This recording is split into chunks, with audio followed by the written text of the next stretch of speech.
Pak Ustaz,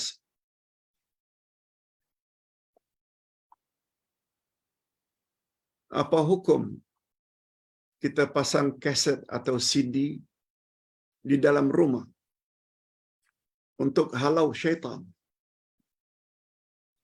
Sedangkan kita pula begitu kaset CD bacaan Al-Quran kita bersembang.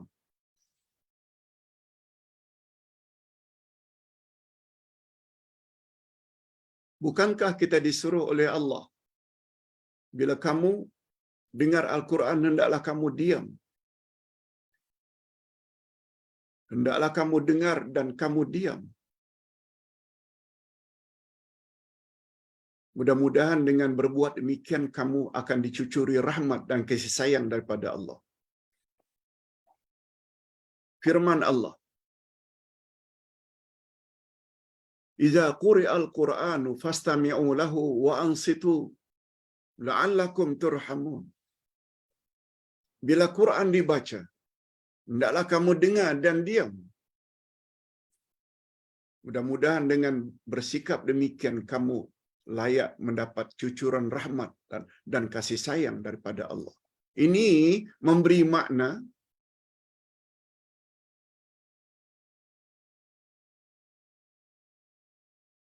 berdosa orang yang apabila dengar Al-Quran dibaca lalu dia berbual. Apalagi perbualannya itu bukan langsung tak boleh bercakap ya. Kalau sekedar menyuruh, kalau sekedar menasihati masih tak mengapa. Al-Quran, CD dan kaset diperdengarkan. Lalu kita ingin panggil anak, boleh, tak salah. Ini maknanya bual-bual kosong.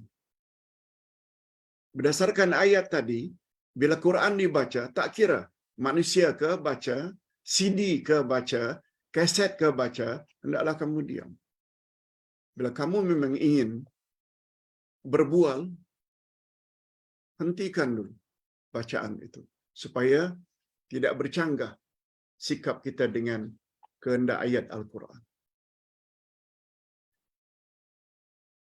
Nabi Muhammad sallallahu alaihi wasallam memang pernah sebut Al-Quran dapat menghalau syaitan.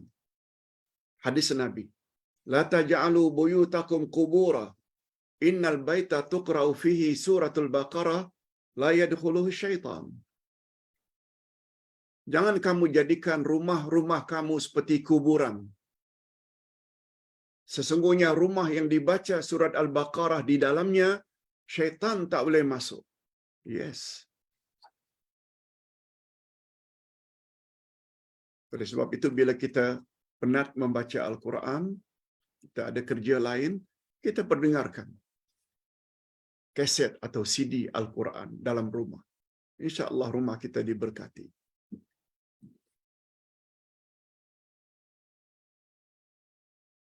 Pak Ustaz, soalan yang kedua.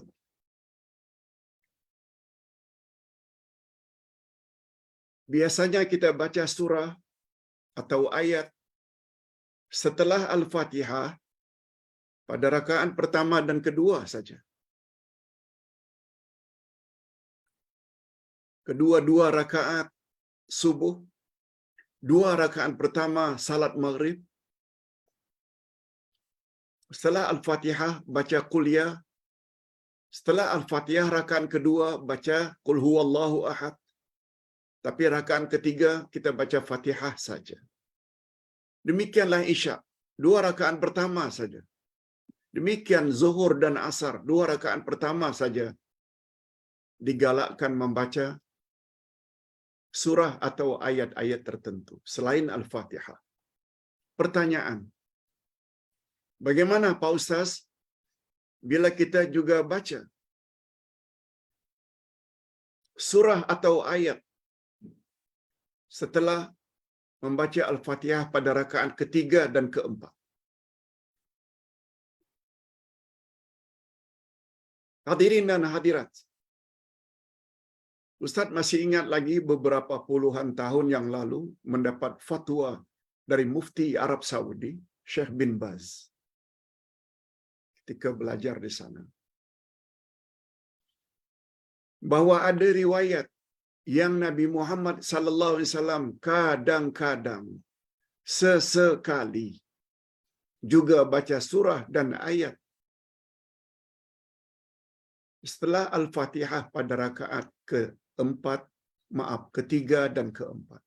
Sesekali. Tapi tidak senantiasa sebagaimana pada rakaat pertama dan kedua. Oleh sebab itu,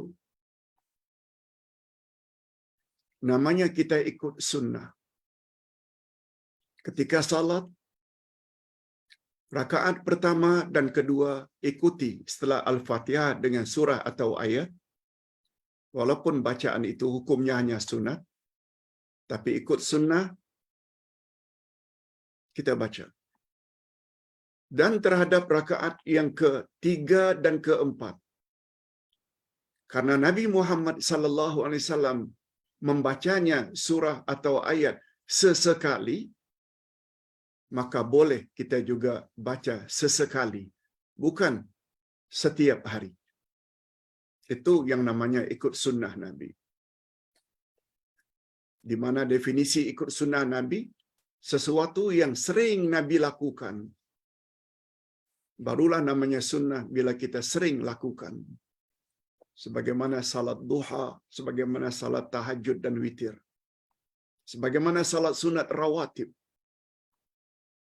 Tetapi bila Nabi buat sesekali, adalah sunnah Nabi juga adalah sesekali. Wallahu a'lam. Hadirin dan hadirat rahimakumullah. Pak Ustaz, ada satu orang Ustaz dikirim video satu orang Ustaz yang mengatakan, kata penulis kitab anu, bila kita baca la ilaha illallah,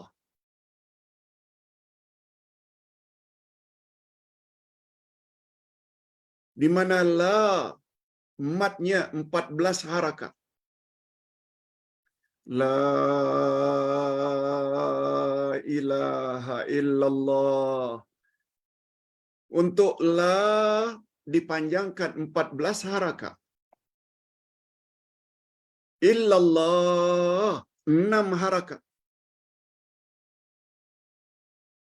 Niscaya Allah Subhanahu wa taala akan hapus 4.000 dosanya.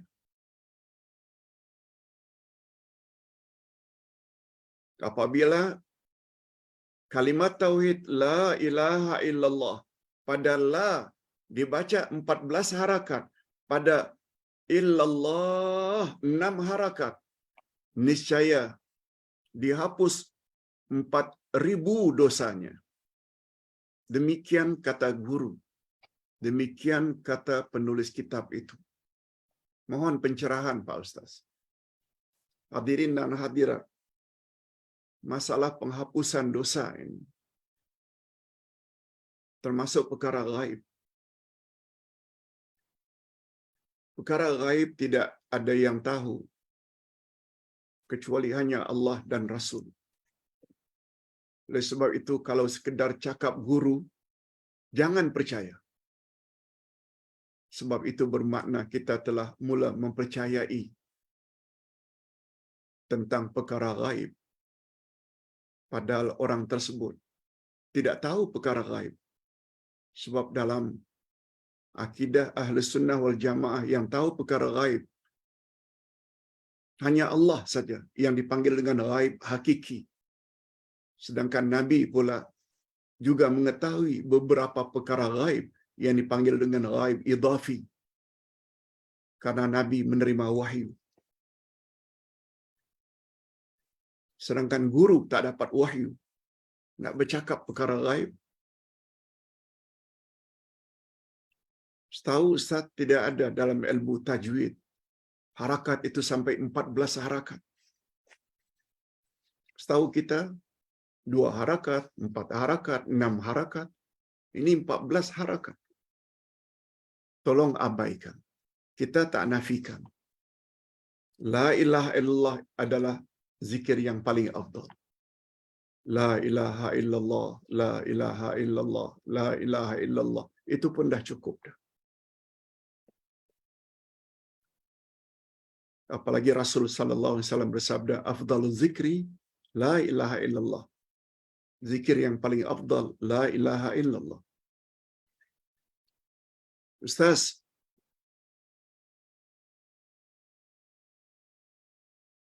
siapa yang beritahu kita tentang awal bulan Islam? Umpamanya baru-baru ini.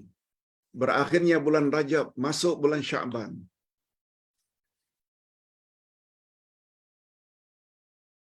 Orang tersebut akan terhindar daripada jilatan api neraka.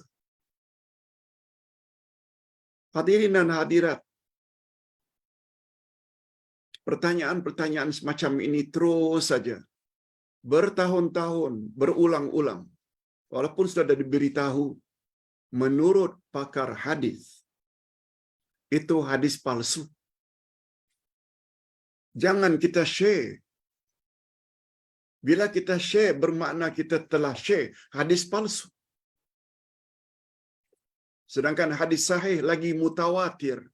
Apakah sabda Nabi? Man kazzaba alayya muta'ammidan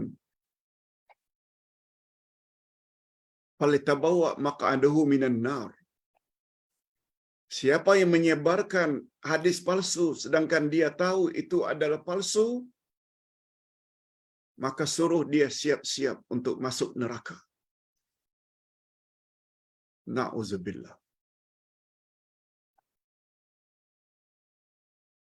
Jangan share dan jangan ditanya lagi. Sudah dijawab berpuluh-puluh kali dah tentang perkara ini. Hadis palsu. Pak Ustaz, pertanyaan berikutnya. Betulkah Nabi Muhammad sallallahu alaihi wasallam berdialog dengan Allah ketika Mi'raj di atas Sidratul Muntaha?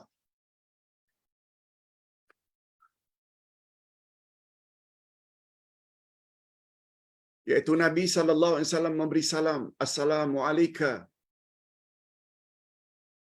Nabi mula-mula memberi penghormatan kepada Allah, at-tahiyyatul mubarakatus salawatut thayyibatu lillah.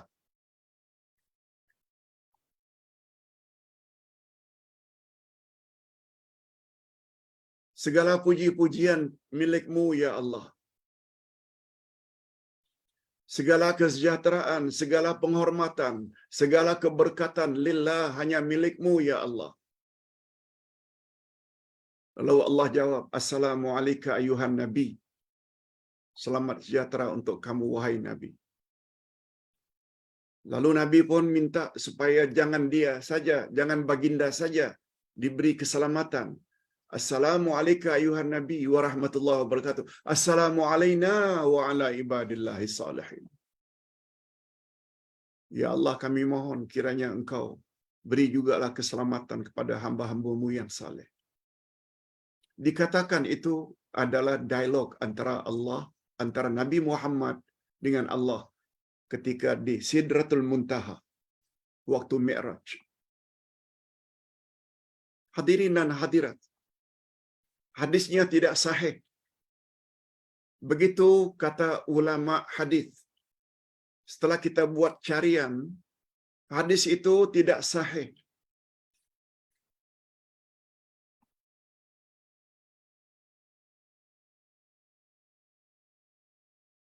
Hadirin dan hadirat,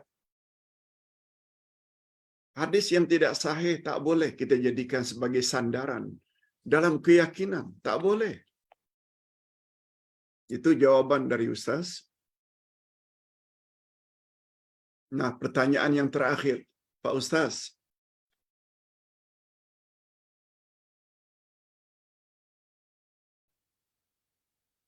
Di antara membaca Al-Quran dan berzikir, yang mana yang lebih diutamakan? Terima kasih. Hadirin dan hadirat, Membaca Al-Quran juga termasuk zikrullah.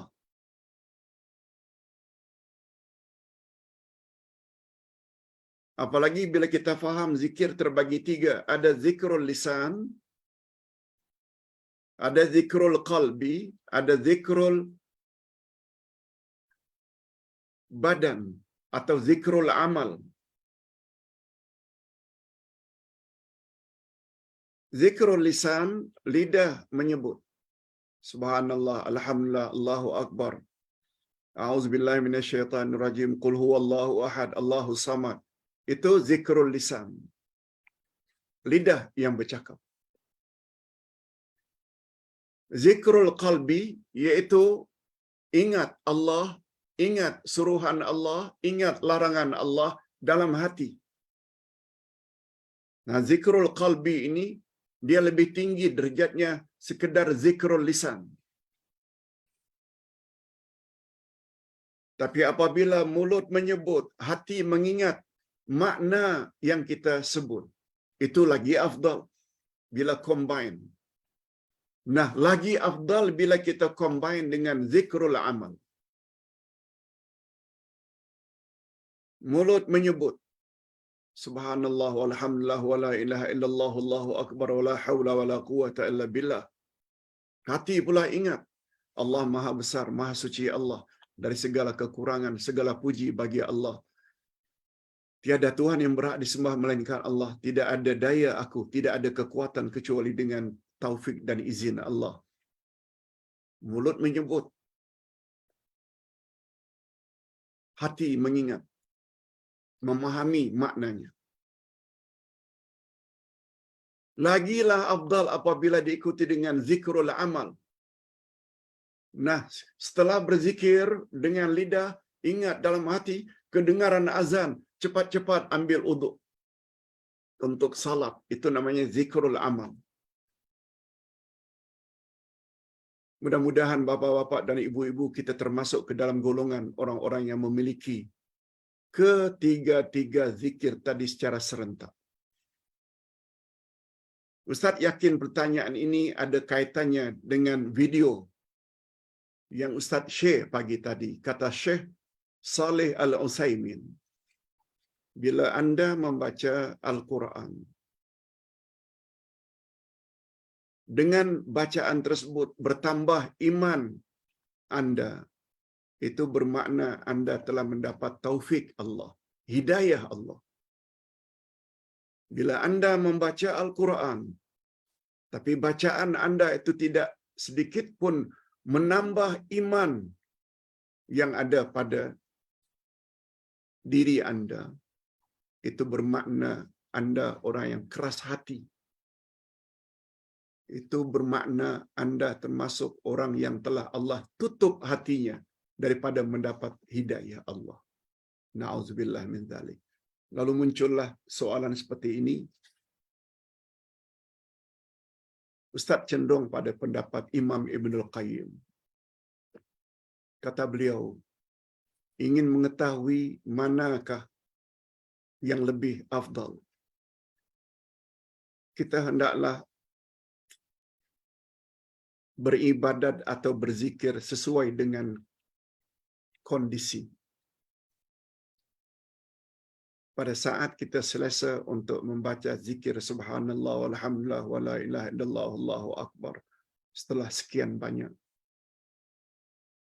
kalau kita berpindah pula membaca Al-Quran, surat Al-Kahfi ke, surat Al-Mulk, surat As-Sajdah, surat Al-Furqan ke. Kemudian bila dah penat membaca, lalu kita berdiri buat salat sunat. Sedang membaca Al-Quran, tiba-tiba kedengaran azan, berhenti membaca, menjawab satu demi satu soalan. Maaf, suara muazzin. Jangan baca Al-Quran, tapi dengar dan jawab. Itu yang dimaksudkan oleh Imam Ibnul Qayyim. Ibadat yang paling afdal ialah ibadat yang dilakukan sesuai dengan kondisi atau timing yang kita selesa melakukannya. Dan kita tak nafikan Membaca Al-Quran adalah zikir yang paling afdal sebab itu adalah kalamullah. Cuma membaca Al-Quran saja tanpa kita memahami maknanya, tanpa membaca terjemahannya, sehingga iman kita menjadi tidak bertambah, kita bimbang, jadi orang yang keras hati. Ini dulu jawaban yang dapat Ustaz sampaikan, mudah-mudahan ada manfaatnya. Jangan lupa nanti malam